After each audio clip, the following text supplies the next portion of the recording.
Micrófono, aquí, micrófono. Eh, Probemos que Jorge habla un momento, asegurémonos que te escuchamos aquí. Buenos días, Pedro, ¿cómo están? ¿Cómo les ha ido? Perfecto, te escuchamos perfecto. Muchas gracias.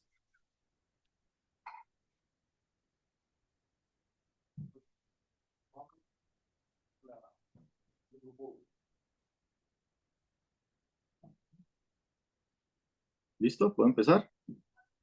Sí, Listo, gracias. sí. Buenos días. Presentamos en esta ocasión pasa por favor, la unidad didáctica, en nuestro informe final de la unidad didáctica de la regla de 3 simple inversa. Nuestra tutora fue la profesora Sara Parra. Pasa.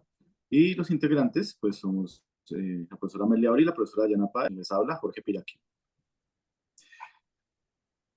Vamos a desarrollar esta exposición, pues primero mostraremos el análisis de contenido del tema, luego mostraremos los objetivos a alcanzar con la unidad didáctica y las expectativas de tipo objetivo. Además, de algunas dificultades identificadas que pueden tener los estudiantes al momento de enfrentarse a las tareas planteadas y unos criterios de logro con sus respectivos grados. Luego mostraremos la tarea diagnóstica, pues que nos sirvió para identificar los conocimientos que poseen los estudiantes al iniciar la implementación de la unidad didáctica. Luego presentaremos unas tareas de aprendizaje diseñadas puntualmente para desarrollar este tema, regla 3 simple inversa, un examen final para evaluar los conocimientos adquiridos por los estudiantes y para finalizar daremos unas conclusiones pues, de este trabajo. Esta unidad didáctica surge a partir de la identificación de un error común relacionado con la regla de 3 simple inversa, que es la dificultad que tienen los estudiantes para reconocer situaciones que implican proporcionalidad inversa, lo que se relaciona con complicaciones en la interpretación de los enunciados de los problemas y en la extracción de los datos relevantes también de este enunciado.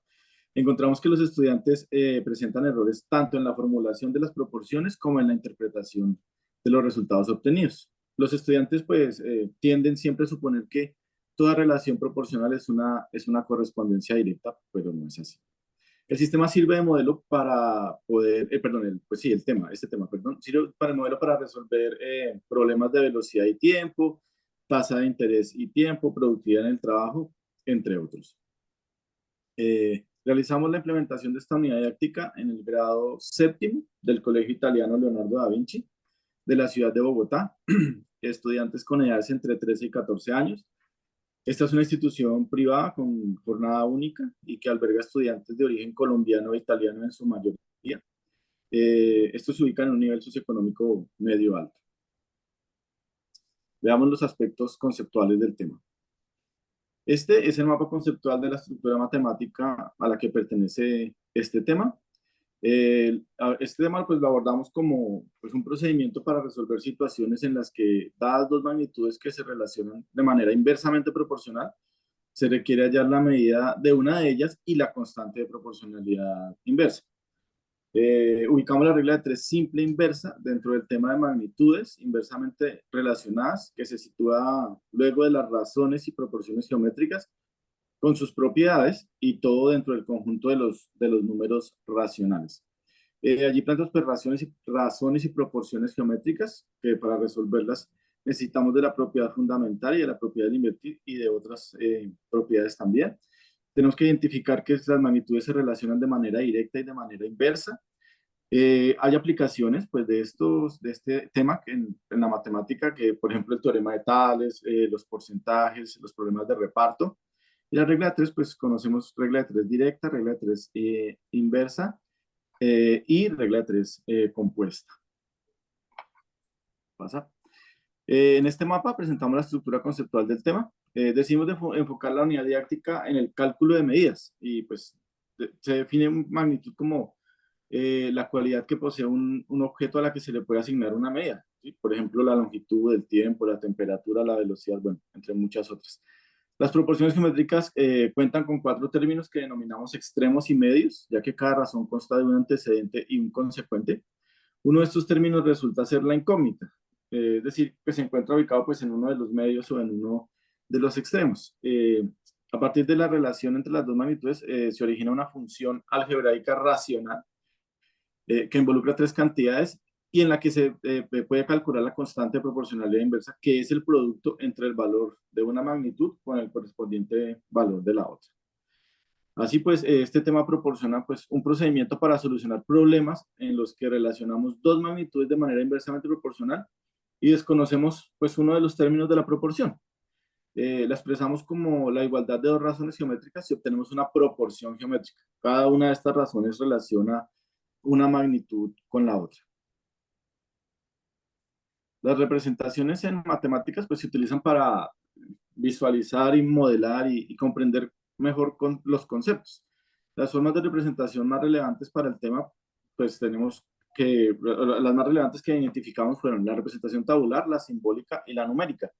La representación tabular permite organizar los valores numéricos en una tabla y evidenciar el cambio de los valores de una magnitud en relación con otra. Y con el uso de las flechas en la tabla podemos escribir la proporción que nos permite el paso a las representaciones simbólica y numérica. Las flechas pues se disponen en sentido contrario debido a que las magnitudes tienen una relación de proporcionalidad inversa, es decir que cuando una aumenta pues la otra disminuye de manera proporcional. Y con la representación numérica podemos realizar los cálculos que correspondan para hallar los valores desconocidos. Organizamos los distintos fenómenos o aplicaciones del contenido en situaciones de la vida real en dos grupos. Estos pues los denominamos contextos fenomenológicos. Estos dos grupos son pues transformación y comparación. Los contextos de transformación incluyen situaciones en las que es necesario calcular una constante de proporcionalidad inversa, ya que esta tiene pues un significado claro dentro de la tarea, dentro de los ejercicios que le proponemos a los estudiantes. Y los contextos de comparación se refieren a situaciones en las que se contraponen dos magnitudes para analizar su relación y calcular la incógnita a partir de tres valores pues conocidos. Y pues en estos fenómenos, aunque existe la constante de proporcionalidad inversa, pues no tiene ninguna unidad de medida definida y no es indispensable calcularla para dar solución al problema.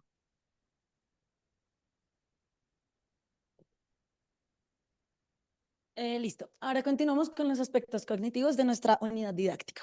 Entonces, nuestras expectativas de aprendizaje responden a la normativa curricular colombiana en los estándares básicos de competencia, específicamente en el pensamiento variacional de grado sexto a séptimo y en el derecho básico de aprendizaje número 8, que habla de identificar y analizar propiedades de covariación entre magnitudes directas e inversas.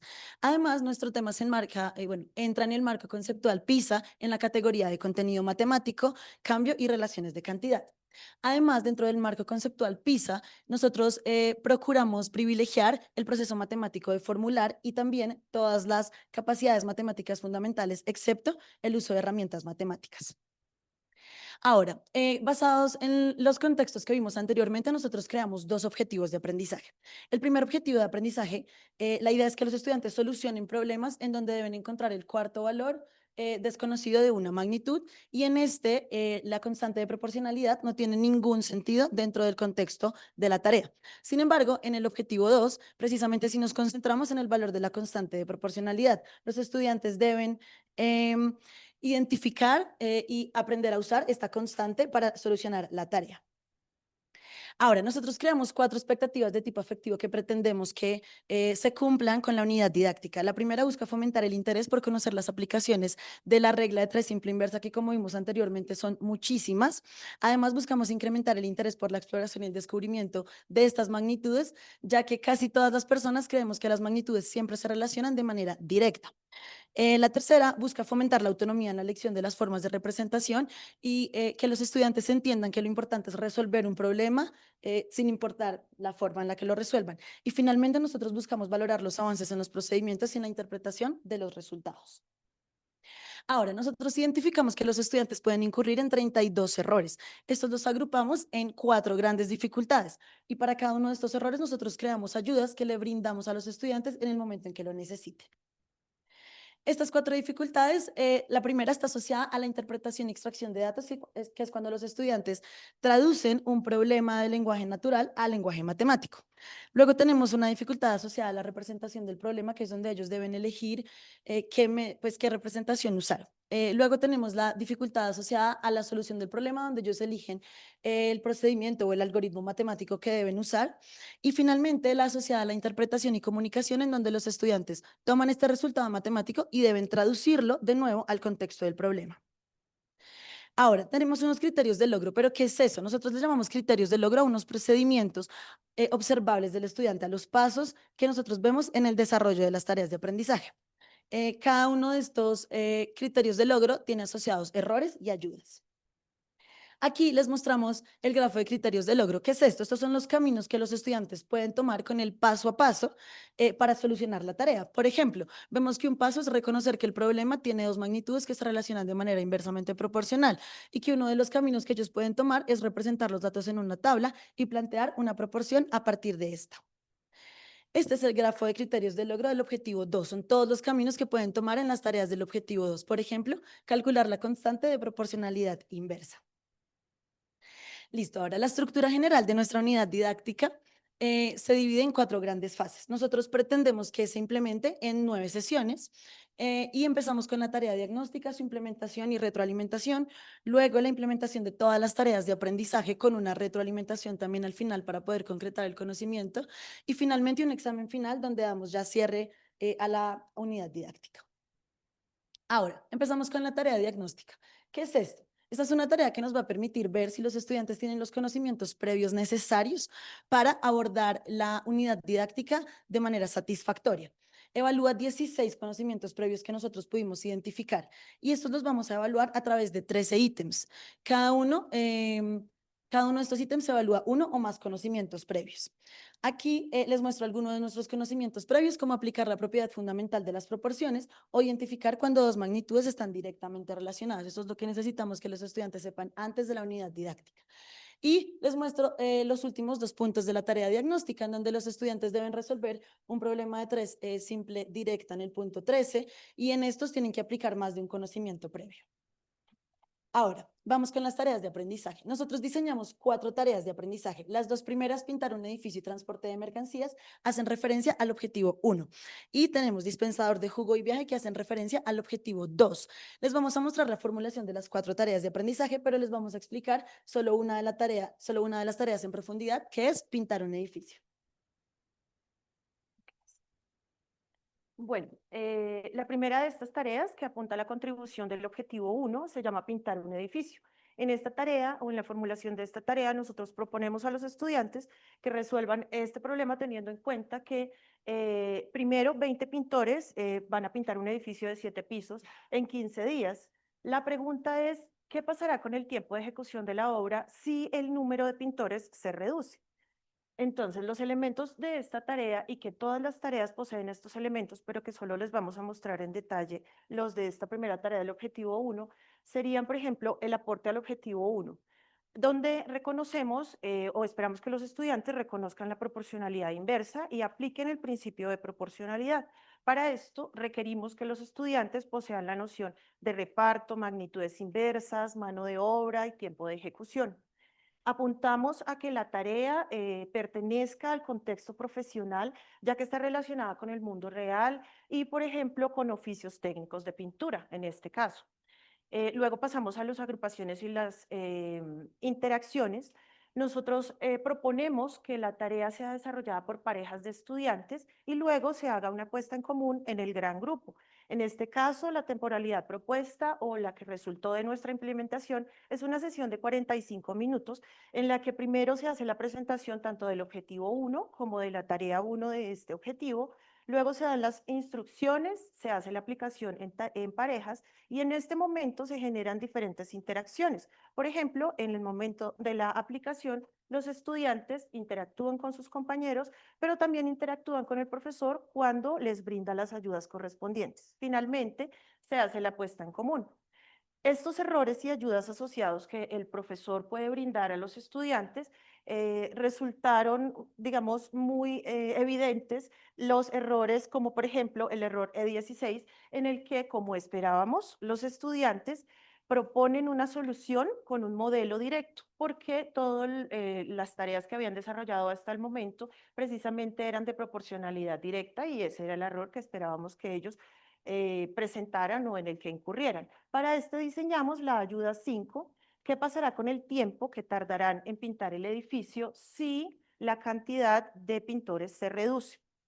En este momento les muestro el criterio de logros. Este es el mismo el grafo de criterio de logro del objetivo 1, pero están evidenciados dos de los caminos o las estrategias que nosotros esperamos que los estudiantes sigan. Por ejemplo, el estudiante puede optar por representar los datos del problema en una tarea y luego plantear una proporción para dar solución al requerimiento de la tarea, o puede aplicar el principio de proporcionalidad inversa, ya que en este momento esperamos que los estudiantes identifiquen que al reducirse a la mitad el número de pintores, se va a multiplicar por 2 el tiempo en el que van a ejecutar la misma labor. Bueno, en cambio, cuando vamos a pasar a la tarea 1.2, transporte de mercancía, en la que los estudiantes deben resolver una situación también con regla de 3, simple, inversa, esperamos que ya ellos identifiquen las magnitudes que se relacionan de forma inversamente proporcional, pero además proporcionamos unos valores que no les facilita mucho la aplicación del principio de proporcionalidad inversa, como si la tarea anterior lo hizo. Por lo tanto, ellos deben buscar unas estrategias nuevas para solucionar esta tarea. Hasta este momento, en estas dos primeras tareas, que son del objetivo 1, los estudiantes no han necesitado ni calcular, ni usar, ni operar con la constante de proporcionalidad inversa. Pero cuando pasamos a las tareas del objetivo 2, como la primera, que es dispensador de jugo, encontramos que en el requerimiento de la tarea, por ejemplo, le pedimos calcular la capacidad de la jarra. Este valor corresponde a la constante de proporcionalidad inversa. En este caso, no es obligación que los estudiantes operen con la constante, pero sí la deben calcular. Mientras que cuando pasamos a la última tarea del objetivo, denominada viaje, donde sí le damos la constante de proporcionalidad inversa, o sea, ya está calculada, que es la distancia entre la ciudad de Mompox y Bogotá, ellos ya no tienen la opción, sino que tienen la obligación de utilizar la constante de proporcionalidad inversa para encontrar los valores de las otras magnitudes requeridos en la tarea. Luego de aplicar todas estas tareas de aprendizaje, pasamos al examen final. Este examen lo dividimos en 4 ítems. El primer y segundo ítem aplican o más bien son utilizados para la evaluación del objetivo 1. En el primero deben hacer una identificación de las magnitudes directas e inversas, mientras que en el segundo deben pasar o deben hacer una relación entre los valores de una tabla y su correspondiente proporción. Cuando pasamos al ítem número 3, los estudiantes deben hacer una identificación de la constante de proporcionalidad inversa, apuntando a la evaluación del objetivo 2. Cuando hablamos del ítem número 4, en el que proporcionamos 4 temas, problemas en contexto, los numerales A y B o los literales A y B apuntan a la evaluación del objetivo 1, mientras que los últimos 2 apuntan a la evaluación del objetivo 2. Por ejemplo, aquí les presento un examen, del examen final, que es el literal A del ítem 4, denominado matas de café. En esta situación, esperamos que los estudiantes utilicen el modelo de proporcionalidad inversa, la regla de 3 simple inversa, y que calcule sin necesidad de la constante de proporcionalidad un valor que hace falta de las magnitudes relacionadas. Bueno, hablando de evaluación, proponemos una rúbrica de evaluación dividida en los niveles de desempeño e indicadores para el objetivo 1 y los para el objetivo 2. Aunque esta rúbrica fue diseñada para el examen final, realmente puede ser aplicada si un docente lo considera necesario para la evaluación de las tareas de aprendizaje del objetivo 1 y la evaluación de las tareas de aprendizaje del objetivo 2, o simplemente para los ítems relacionados con cada uno de estos objetivos en el examen final.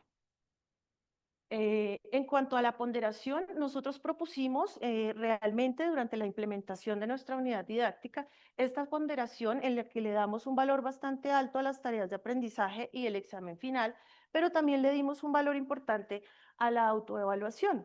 ya que durante las sesiones de cierre nosotros proponemos entregar la corrección del examen final y luego pasar a una autoevaluación en la que formulamos a los estudiantes diferentes preguntas que hagan que él se involucre en su propio proceso de aprendizaje y reflexione sobre el alcance que ha tenido en el cumplimiento de los objetivos planteados al inicio de la unidad didáctica, pero también lo que le haya hecho falta, en caso tal de que sea así, para poder alcanzarlos. Y finalmente hacemos la entrega de las notas finales.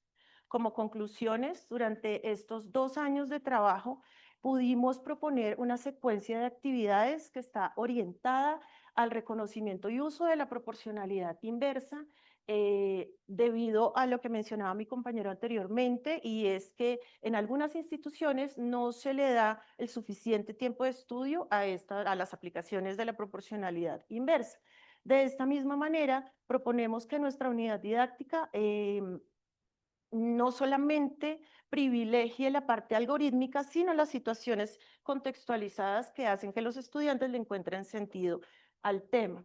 Para finalizar, nosotros tenemos que reconocer la importancia de ofrecer estos espacios a los estudiantes, no solamente los que apliquen los procedimientos y adquieran los conceptos trabajados, sino que también argumenten, comuniquen y justifiquen las estrategias que utilizaron para la resolución de las diferentes tareas propuestas. Esta unidad didáctica finalmente, durante estos 2 años de trabajo, y después de la implementación y corrección de todos estos elementos que nos costó realmente bastante trabajo, creemos que es una propuesta que se puede adecuar a cualquier institución, tanto en el sistema de evaluación como en los contenidos. De hecho, nuestra institución también responde a una normativa italiana y pues se ajustó perfectamente, por lo cual esta propuesta puede ser aplicada a cualquier institución educativa. Muchas gracias.